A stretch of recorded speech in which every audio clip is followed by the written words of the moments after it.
VR Arms and ITIL.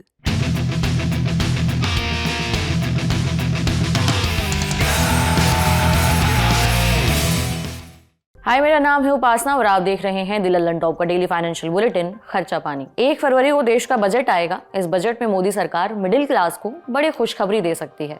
समाचार agency Reuters ने 2 सरकारी सूत्रों के हवाले से जानकारी दी है कि मोदी सरकार बजट में सालाना 15 लाख रुपए तक की कमाई वाले लोगों को इनकम टैक्स में कटौती का फायदा देने पर विचार कर रही है। अगर सरकार ये फैसला लेती है तो इससे लाखों टैक्स पेयर्स को अच्छा खासा फायदा हो सकता है। खासतौर से दिल्ली, मुंबई जैसे बड़े शहरों में रहने वाले मिडिल क्लास को काफी राहत मिलेगी। ये राहत उन लोगों पर लागू होगी जो न्यू टैक्स रजीम का विकल्प चुनते हैं, जिसमें हाउसिंग रेंटल यानी एचआरए जैसी छूट शामिल नहीं है। पुरानी टैक्स व्यवस्था में 10 लाख से ज्यादा कमाई पर 30% तक का भारी भरकम टैक्स वसूला जाता है। 28 दिसंबर को वित्त मंत्री निर्मला सीतारमण ने इंडस्ट्री से जुड़े संगठनों के साथ यूनियन बजट पर चर्चा की थी। अब सवाल यह है कि सरकार के सामने ऐसी क्या मजबूरी है जिसके चलते सरकार को मिडिल क्लास के लिए इतनी बड़ी रियायत देने की जरूरत पड़ गई। इस बारे में आपको आगे विस्तार से बताएंगे। पहले जान लेते हैं कि सरकार लोगों से किस तरह से टैक्स वसूलती है। दरअसल भारत में मोटे तौर पर 2 तरीके के टैक्स लगते हैं। पहला, जब आपकी इनकम एक निश्चित सीमा से ज्यादा होती है तो हमें इनकम टैक्स चुकाना पड़ता है। माने जितनी ज्यादा कमाई होगी, टैक्स यानी इनकम टैक्स भी उतना ही ज्यादा चुकाना पड़ेगा। दूसरा है इनडायरेक्ट टैक्स यानी अप्रत्यक्ष कर। जब आप या हम अपनी ज़रूरत का सामान खरीदते हैं या सर्विसेज या जैसे मूवी देखने जैसी चीज़ों का इस्तेमाल करते हैं या कोई फ्लाइट में टिकट खरीदते हैं, होटल वगैरह में बुकिंग कराते हैं, तो जीएसटी चुकानी पड़ती है। ये इनडायरेक्ट तरीके की टैक्सिंग होती है। दोनों टैक्स के बीच मोटा फर्क ये है कि इनडायरेक्ट टैक्सेस का भुगतान सभी को करना होता है, फिर चाहे वो उद्योगपति हो या फिर आम आदमी हो, चाहे आपकी सैलरी कितनी भी हो। लेकिन पूरे देश में इनकम टैक्स केवल करीब 7 करोड़ लोग चुकाते हैं। फिलहाल देश में इनकम टैक्स जमा करने के लिए 2 ऑप्शन मिलते हैं, पुरानी टैक्स व्यवस्था है और एक नई टैक्स व्यवस्था है।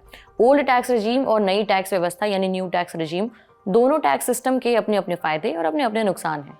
जहां न्यू टैक्स रजीम में टैक्स की दरें कम हैं, जबकि ज्यादातर छूटें खत्म कर दी गई हैं। ओल्ड रजीम के तहत 2.5 लाख रुपए तक की इनकम पर टैक्स छूट दी गई है। 2.5 लाख से 5 लाख रुपए के बीच की आय पर 5% टैक्स लगता है। 5 लाख से 10 लाख तक की कमाई पर 20% टैक्स लगाया जाता है। 10 लाख से ज्यादा की इनकम पर 30% का टैक्स चुकाना होता है। ओल्ड रजीम में घर के किराए और बीमा प्रीमियम जैसे खर्चों के लिए कई तरह की छूट भी मिलती है। वहीं 2020 में लागू की गई नई टैक्स व्यवस्था के तहत सालाना 3 लाख रुपए तक की कमाई वाले लोगों को आयकर से छूट दी गई है। 3 से 7 लाख रुपए के बीच अगर आय है तो उस पर 5% का टैक्स लगता है। 7 से 10 लाख रुपए के बीच की आय पर 10% का और 10 से 12 लाख रुपए तक की इनकम पर 15% का टैक्स लगता है।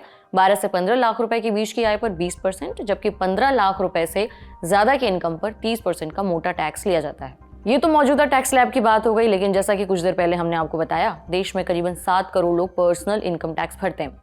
भले ही आबादी के हिसाब से इनकम टैक्स कम लोग चुकाते हैं, लेकिन ये भारत सरकार की कमाई का बहुत बड़ा जरिया है।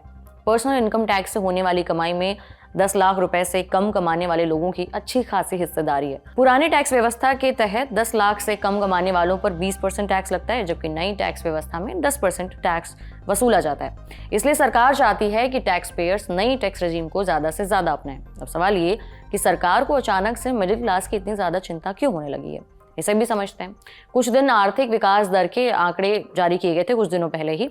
इसमें भारत की आर्थिक विकास दर यानी जीडीपी करंट फाइनेंशियल ईयर की दूसरी तिमाही यानी जुलाई से सितंबर 2024 के बीच 7 तिमाहियों में सबसे धीमी रही है। इस दौरान जीडीपी ग्रोथ 5.4% रहा। रॉयटर्स की रिपोर्ट में बताया गया है कि इन जीडीपी के आंकड़ों को देखकर चर्चा शुरू हो गई कि भारत की विकास दर 6% से नीचे रह सकती है। ग्रोथ में गिरावट की वजह भी मिडिल क्लास की घटती खपत को बताया गया। देश की आर्थिक ग्रोथ में निजी खपत का 60% योगदान है। इसके बाद ये बहस तेज हो गई कि सरकार को मिडिल क्लास को ज़्यादा से ज़्यादा राहत देनी चाहिए, क्योंकि शहरों में फूड इन्फ्लेशन काफ़ी ज़्यादा है, मतलब कि खाने पीने की चीज़ें बहुत महंगी हैं। इस वजह से कंज्यूमर गुड्स और यहाँ तक कि गाड़ियों की मांग में भी कमी आई है। दरअसल कई मीडिया रिपोर्ट्स में कहा गया है कि शहरों में मिडिल क्लास को जीवन गुजारने के लिए काफ़ी कठिनाई का सामना करना पड़ रहा है। बिजनेस टुडे में छपी एक रिपोर्ट में नेस्ले इंडिया के एमडी सुरेश नारायणन ने हाल ही में बिक्री में गिरावट के पीछे एक प्रमुख कारण को बताया था सिकुड़ता हुआ मध्यम वर्ग, मतलब कि मिडिल क्लास की जो आबादी है वो कम होते जा रही है। उन्होंने कहा खाद्य और पेय पदार्थ क्षेत्र में वृद्धि जो पहले 10% के आसपास हुआ करती थी अब घट करके 1.5% से 2% तक रह गई है। इसी तरह हिंदुस्तान यूनिलीवर का भी कहना है कि शहरों में खपत घटी है। कंपनी ने बताया कि शहरी मध्यम वर्ग FMCG प्रोडक्ट्स का सबसे बड़ा खरीदार है, लेकिन महंगाई बढ़ने और महंगाई ब्याज दरों से इनकी कमाई पर असर पड़ा है, इसलिए मिडिल क्लास अपने खर्चे घटा रहा है। वहीं बढ़ते हुए घरेलू कर्ज ने स्थिति को और बिगाड़ दिया है। RBI के आंकड़ों के अनुसार परिवारों की जो शुद्ध घरेलू बचत थी, मतलब उनके पास जो टोटल सेविंग होती है, वो लगभग 50 साल में अपने अभी तक के सबसे निचले स्तर पर आ गई है।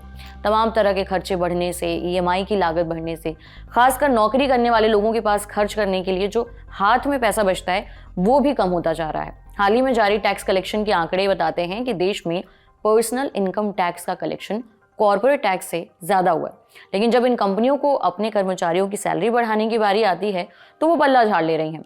हाल ही में इंडियन एक्सप्रेस की एक रिपोर्ट में बताया गया था कि प्राइवेट सेक्टर की कंपनियों ने कमाई खूब की है, खूब मलाई काट रही हैं, लेकिन सैलरी हाइक के नाम पर ये अपने कर्मचारियों को सिर्फ झुनझुना थमा रही हैं। ये रिपोर्ट बताती है कि प्राइवेट कंपनियों का 15 साल में सबसे ज़्यादा मुनाफा कूटकर अपने तिजोरियों में भरा गया है, लेकिन इन कंपनियों ने अपने कर्मचारियों की सैलरी नाम मात्र की बढ़ाई है। रिपोर्ट के मुताबिक पिछले 4 सालों में प्राइवेट कंपनियों का मुनाफा 4 गुना बढ़ा है, लेकिन इन कंपनियों ने कर्मचारियों के वेतन में ज़्यादा से ज़्यादा 4-5% के आसपास का ही इजाफा किया है। लेकिन अगर इस वेतन बढ़ोतरी को महंगाई के बरक्स देखें तो इंक्रीमेंट नेगेटिव हो जाता है, क्योंकि बीते 5 साल में रिटेल महंगाई यानी जो खुदरा महंगाई की दर है वो खुद 4.8% से 6.7% के बीच रही है। इस हिसाब से देखें तो प्राइवेट सेक्टर के कर्मचारियों का सैलरी इंक्रीमेंट ना के बराबर ही रहा। इतना ही नहीं, प्राइवेट कंपनियों का मुनाफा भले 4 गुना बढ़ गया हो, लेकिन टैक्स चुकाने के मामले में इन कंपनियों ने आम लोगों के मुकाबले कम ही पैसा दिया है। इसके अलावा सरकार टैक्स कलेक्शन के आंकड़े बताते हैं कि सरकार की कमाई कॉर्पोरेट टैक्स के मुकाबले पर्सनल इनकम टैक्स से ज़्यादा हो रही है। चालू वित्त वर्ष यानी 2024-25 में 1 अप्रैल से 17 दिसंबर के बीच में 7,42,607 करोड़ रुपए कॉर्पोरेट टैक्स के मार्फत से कलेक्ट किए गए। इसी अवधि के दौरान पर्सनल इनकम से जो टैक्स कलेक्शन है वो 7,97,080 करोड़ रुपए रहा है, यानी कॉर्पोरेट टैक्स से करीबन 54,000 करोड़ रुपए ज़्यादा हमारे आपके जैसे नौकरी पेशा लोगों ने चुकाए हैं। चालू वित्त वर्ष में पर्सनल इनकम टैक्स बजट अनुमान के अनुसार 11.56 लाख करोड़ रुपए वसूला जाएगा, जबकि कॉर्पोरेट से महज 10.42 लाख करोड़ रुपए का टैक्स वसूलने का अनुमान है। ऊपर से आम आदमी को अपनी ज़रूरतों की चीज़ों पर 5 से लेकर 28% तक GST भी देना पड़ता है। बिजनेस स्टैंडर्ड की एक रिपोर्ट बताती है केंद्र ने वित्त वर्ष 2024-25 में 38.4 लाख करोड़ रुपए के ग्रॉस टैक्स कलेक्शन का टारगेट रखा है।